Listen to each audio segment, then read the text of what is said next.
अस्सलाम वालेकुम दोस्तों साथियों, समी इब्राहिम यूट्यूब चैनल आप देख रहे हैं। प्रोफेसर गनी जावेद मेरे साथ हैं।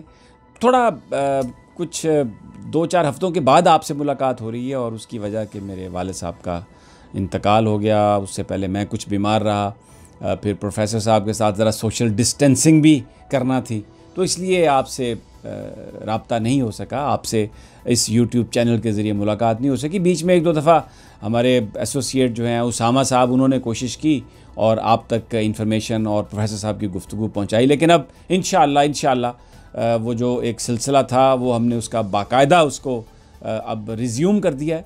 आपके साथ रेगुलर मुलाकातें होंगी और सितारों की जो शरारतें हैं वो आपके साथ अब शेयर करेंगे। प्रोफेसर साहब बताएंगे कि क्या ये सितारे बता रहे हैं। तो आज जो हम इनसे गुफ्तगू करेंगे, सबसे पहले वो पिछले 2-3-4 दिनों से आपने देखा मैप आ गया, उसमें कश्मीर पाकिस्तान का हिस्सा बन गया और प्राइम मिनिस्टर ने भी ख्वाहिश का इजहार किया, उम्मीद का इजहार किया कि जल्द ये मसला हल होगा। प्रोफेसर साहब हमारे साथ गुफ्तगू में कई दफ़ा ये कह चुके हैं कि 2022 में कश्मीर का मसला जो है वो ज़रूर हल होगा। तो अब दोबारा उनसे पूछते हैं कि ये सारी सूरत हाल किधर लेके जा रही है और क्या होगा। ये कश्मीर वैसे ही आज़ाद हो जाएगा जैसे आसानी से नक्शे पे आया, या उसके लिए कोई मार कुटाई, कोई जंग, क्या सूरत हाल बनेगी? प्रोफेसर साहब बताइए ज़रा कि होगा क्या।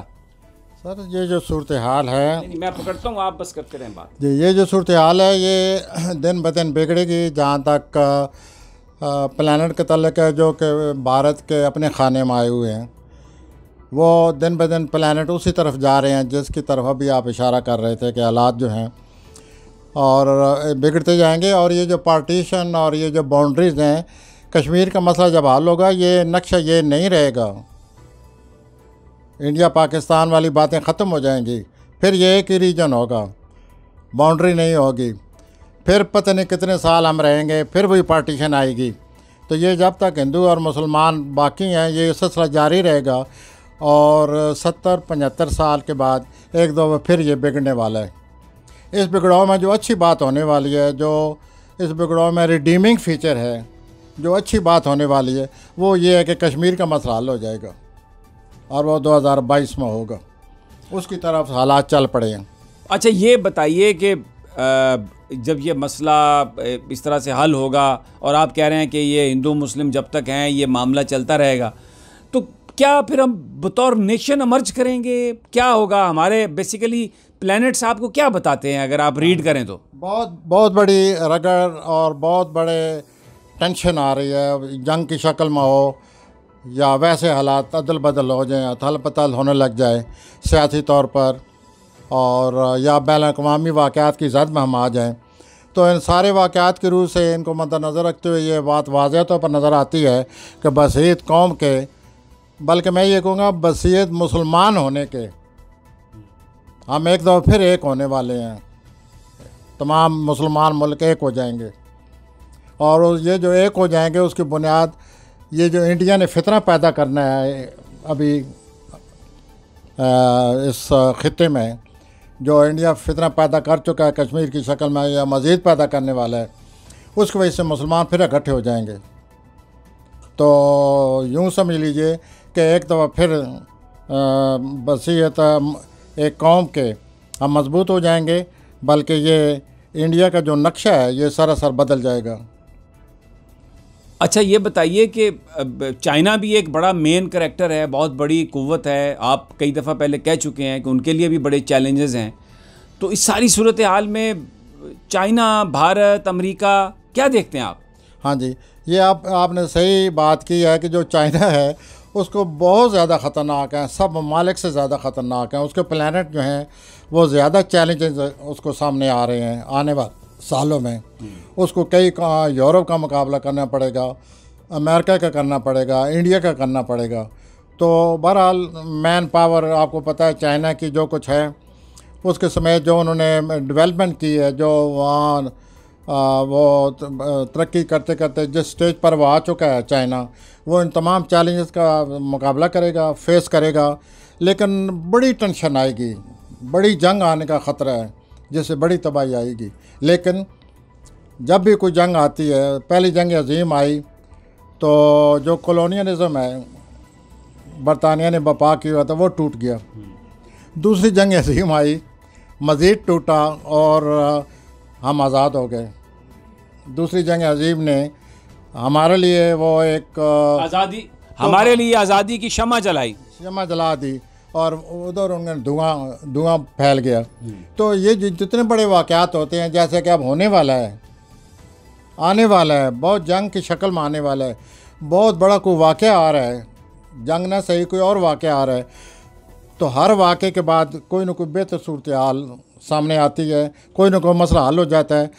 इस बिगड़ी हुई सूरत हाल को सामने रखते हुए मैं ये कहूँगा कि कश्मीर जो है वो अल्लाह ताला उसको इन मुज़ालमों से या इन ज़ालमों से निजात दिलाएगा और कश्मीर आज़ाद हो जाएगा।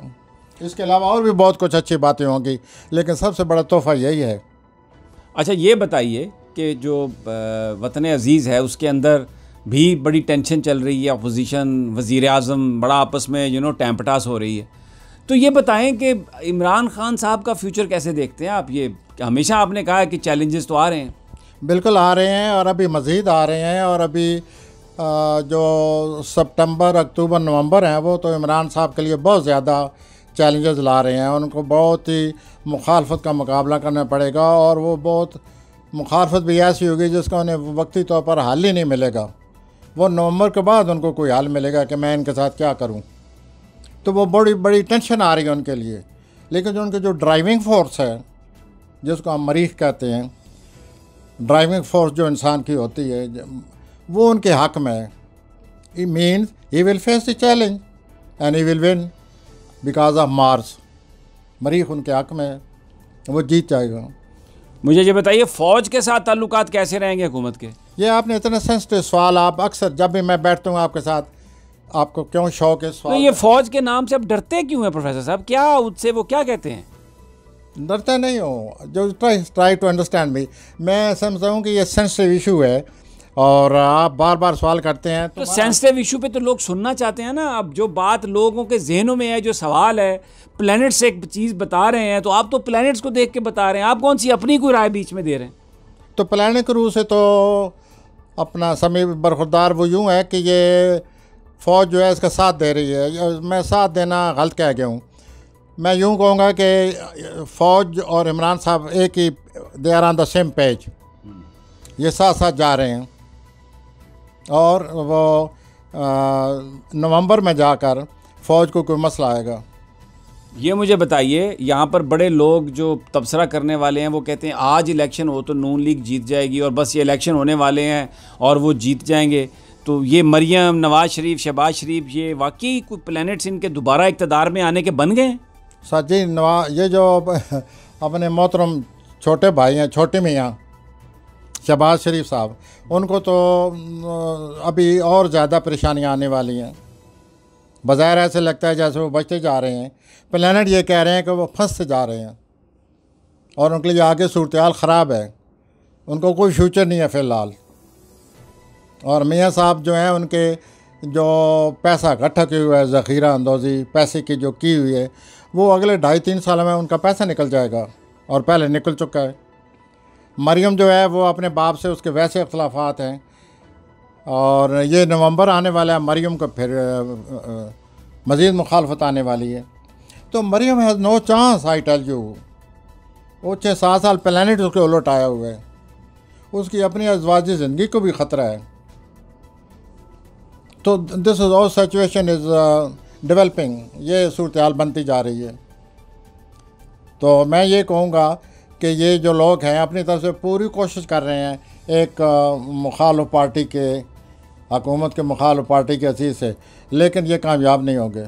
अच्छा, ये बताइए कि बहुत सारे लोग जो हैं वो ये बात करते हैं कि जो मौजूदा सिस्टम है उसमें इतने ज़्यादा अमीर लोग आ गए हैं कि ये डिलीवर नहीं कर सकता। जो प्लैनेट्स आपको बताते हैं, आप हमेशा से ये बताते रहे हैं कि प्लैनेट्स ऐसे हैं जिसमें लोग वोकल हो जाएंगे, अपनी राय का इजहार करेंगे। हमारे यहाँ कुछ सिस्टम की तब्दीली का भी इम्कान है? सर, ये आपने बहुत ही सही सवाल किया और अच्छा सवाल किया है, क्योंकि ये 22 दिसंबर के बाद यही सूरत हाल सामने आने वाली है। अभी लोग बेचैन हैं, उन पर महंगाई का बोझ है, ज़िंदगी अजीरन है, परेशान है, हर लिहाज से परेशान है। लेकिन उनकी आवाज़ जो है वो अभी आवाज़ नहीं सामने आती। वो ख़ुद परेशान ज़रूर हैं, लेकिन 22 दिसंबर के बाद तो लोगों के जो पावर है, आवाम की जो ताकत है, वो किसी न किसी शक्ल में सामने आ रही है। 2.5 साल के लिए आवाम बोलेंगे, उनकी आवाज़ जाएगी ऊपर और वो मुतालबात करेंगे। अगर मुतालबात पूरे नहीं हुए तो वो बाकायदा उसके ख़िलाफ़ अमल करेंगे। तो आगे ये सूरत हाल जिसके बारे में आपने अभी तस्वीर खींची है, ये ऐसे होने वाला है।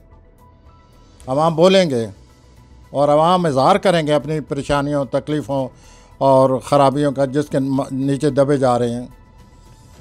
अच्छा, एक अब आखिरी सवाल आपसे मेरा ये है कि जो लूटी हुई दौलत है जो पाकिस्तान से बाहर चली गई, उसके पाकिस्तान वापसी का कोई इम्कान प्लैनेट्स बताते हैं? हाँ जी, जहाँ तक माली मामलात का तल्लुक़ है, अगले 3-4 साल लगातार हर साल मई सितंबर में पाकिस्तान को पैसा आएगा। सिर्फ लूटो हुआ पैसा नहीं, और भी पैसा आएगा। वैसे भी माली सूरत हाल बेहतर हो जाएगी। उसके बाद अचानक फिर ख़राब हो जाएगी। फिर सितंबर आएगा, अभी जैसे आने वाला है, अब सूरत हाल ख़राब है, सितंबर में फिर अभी सही होने वाली है। तो ये ऐसे ही सूरत हाल बनती रहेगी अगले 3-4 साल। गैर मुतवक्किल तौर पर सूरत हाल बेहतर हो जाएगी, गैर मुतवक्किल तौर पर सूरत हाल ख़राब हो जाएगी। तो यूँ इस सूरत हाल के साथ हम पिछले 2 सालों से पहले चलते आ रहे हैं। 2-3 साल और चलना पड़ेगा। बहुत बहुत शुक्रिया प्रोफेसर गनी जावेद। नाजरीन, आपने गुफ्तगू सुनी सारी। जो आने वाले दिन है उसमें चैलेंजेस भी हैं, हमारे लिए मुश्किलात भी हैं, लेकिन प्लैनेट से कहते हैं कि we will learn the hard way. इब्तदा में शायद हमें कोई ऐसी परेशान कुन सूरत हाल का सामना करना पड़े, लेकिन उसके नतीजे में कौम भी उभरेगी और जो हमारे दूसरे मुसलमान जो ममालिक हैं वो भी पाकिस्तान की मदद को आएंगे और फिर वो जो लॉन्ग स्टैंडिंग इश्यूज़ हैं उनका वो हल होंगे। जैसे कश्मीर की बात हो रही है, ज्योग्राफिकल बाउंड्रीज भी तब्दील हो सकती हैं। बहरहाल, ये आज की गुफ्तगू आपने सुनी प्रोफेसर साहब के साथ। जल्द आपसे मुलाकात होगी, नई इन्फॉर्मेशन उनसे लेंगे, आपको बताएंगे कि आपके आने वाले दिन कैसे गुजरेंगे इंशाअल्लाह। तब तक इजाज़त दीजिए। अल्लाह निगहबान।